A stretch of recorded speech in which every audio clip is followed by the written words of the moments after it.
খেয়ালি এই যে তুমি ভাবছো যে আন্টি সিরিয়াল পিসি এরা সবটা তোমার থেকে জেনে আমাদের জানিয়েছে, এটা একেবারে ভুল ভাবছো। তোমার মনে আছে এই পার্টি করছিলে, মদ খেয়ে বেহুশ হয়ে পড়েছিলে, আর তোমার সেই ওয়েটার রতনটা আমি।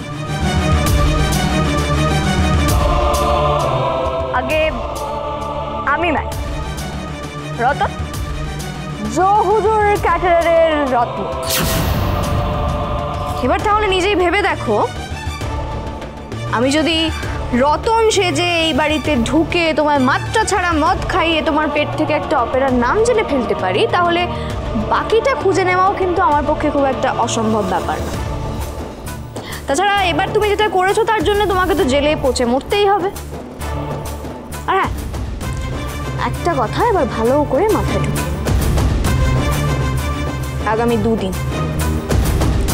আগামী 2 দিনের মধ্যে তুমি তেঁতুল পাতা থেকে আউট, আর তেঁতুল পাতার আসল সদস্যরা ইন। ঝিল্লি প্রমিস।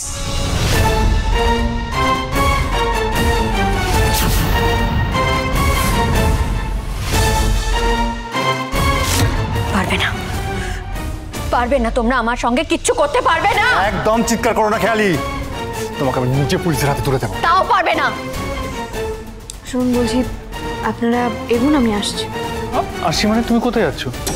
প্লিজ এরকম করো না। দেখো কাল রাত্রির বেলা কেউ ভালো করে ঘুমোয়নি, সব চেয়ারে দেখছো তো মায়ের জন্য কিভাবে আমরা শুয়েছিলাম। আরে আমি তো বলছি আপনারা যান, আমি আসছি। প্লিজ এরকম করো না। আমি যখন বলছি তখন আমরা সবাই এখন নিকির বাড়ি যাবো। কোনো কথা বলবেন, কোথাও যাবো না। মা কৃষ, তুমি যে কি করো না, কত ভাবলাম যে তোমার কাছে যাব, এবার বুঝতে পেরেছি তুমি চাও না যে ঝিল্লি চৌধুরী তোমার কাছে যাক। এক পালক মন্দির মঠে আমার যাওয়াটা পুরো চৌপাট করে দিলে।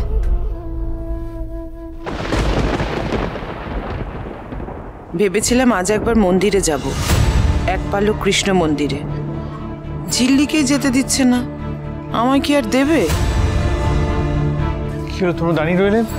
এসো এসো মা, এসো, চলো।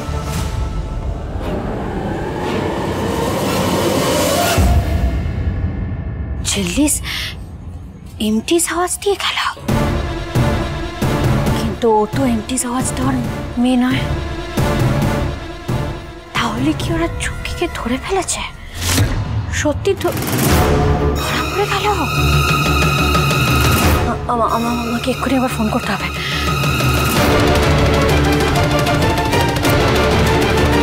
বলুন ম্যাডাম।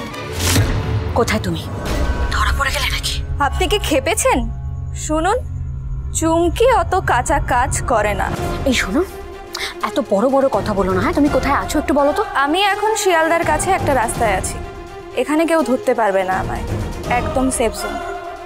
তার মানে ঝিল্লিস আমাকে এমটি সাউন্ড দিল? যাকে যাও মুরুখে। শোনো, তুমি এখন খুব বেশি এদিক ওদিক করবে না। যেখানে আছো সেখানেই গা ঢাকা দিয়ে থাকবে, বুঝতে পেরেছো? আপনি নিশ্চিন্তে থাকুন। ঝিল্লিস, এই বাড়ি আর তোমার পাওয়া হলো না। এই তেঁতুল পাতাসের মালিক এখন শুধুমাত্র এই খেয়ালি, শুধু খেয়ালি।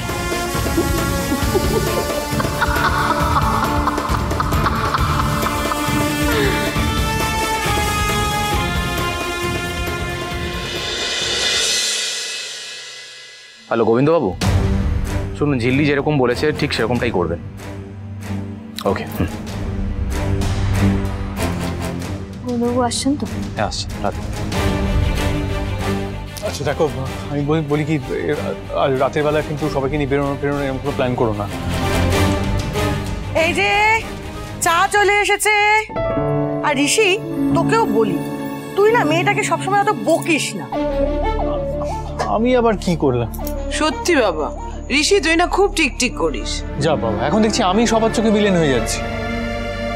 উফ বাবা, তোরা ঝগড়াঝাটি করিস না তো, সবার জন্য আদা চা আছে। আর এই যে মেজদা ভাই, এই দেখ ছোলা টিক্কি। শোন, এটা কিন্তু ডুবো তেলে ভাজা নয়, এটা সেকে নিয়ে আসে, তুই খেতে পারিস।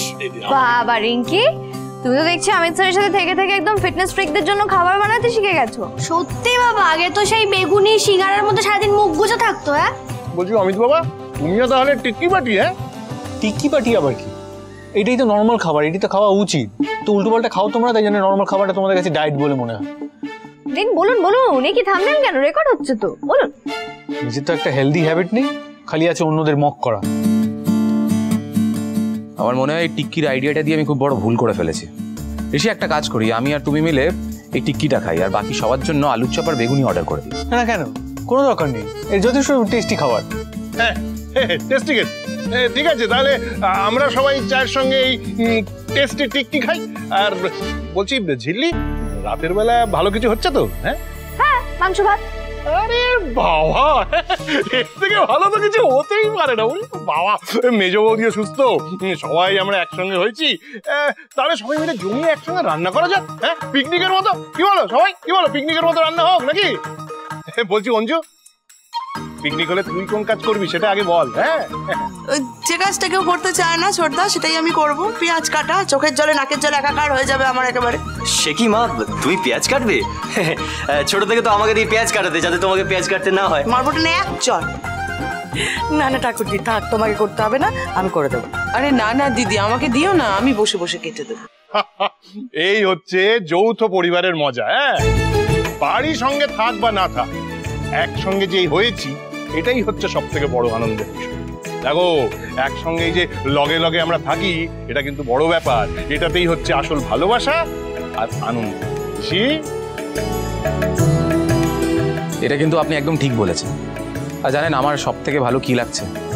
আমার বাড়িতে তো সেরকম কেউ আসে না, এই আপনারা সবাই এসছেন, এত হই হুল্লোড় হচ্ছে, আমার সত্যি খুব ভালো লাগছে। ঝিল্লি, কি ব্যাপার বলো তো? তুমি তো কিছুই খাচ্ছ না। খাবো তো, রাখো না, খেয়ে নেবো। ঠিক। এই খাবো কি রে? খেয়ে নে না, দুপুরে তো ভাতটা কিছু খেলি না। ব্যাপারটা কি বলতো তোর? না ব্যাপার আবার কি, যতক্ষণ না মাথা ঘুরে পড়ছি ততক্ষণ তো হচ্ছে না। জানিস মেজদা ভাই, আমার মনে হয় ঝিল্লির বোধহয় রাগ হয়েছে।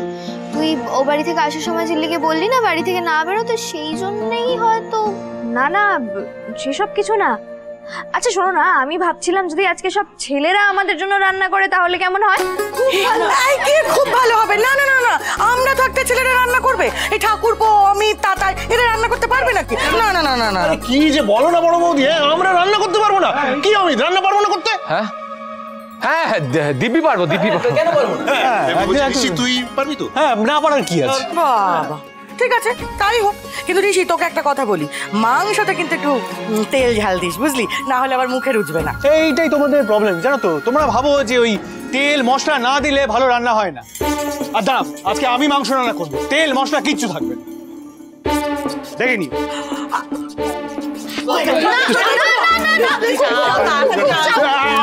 চলো চলো। আমাকে আজ একবার বেরোতেই হবে মিস্টার সিংহরায়। হাঁ করে কি দেখছো ওদিকে তাকে? ঝাল তেলটা দিচ্ছিস কি? আচ্ছা, ঝিল্লি কোথায়?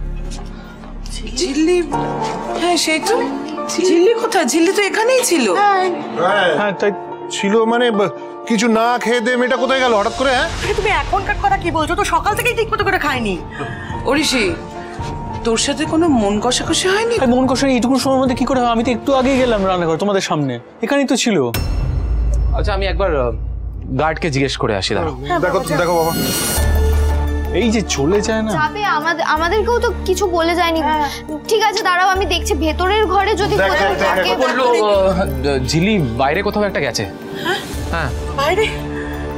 ঠাকুর, সকাল থেকে মেয়েটা কিছু খায়নি, এখন আবার বাইরে? কোনো না না ঠাকুর, দেখো ঝিল্লির যেন কোনো বিপদ না হয়। আমি জানি ঝিল্লি কোথায় গেছে।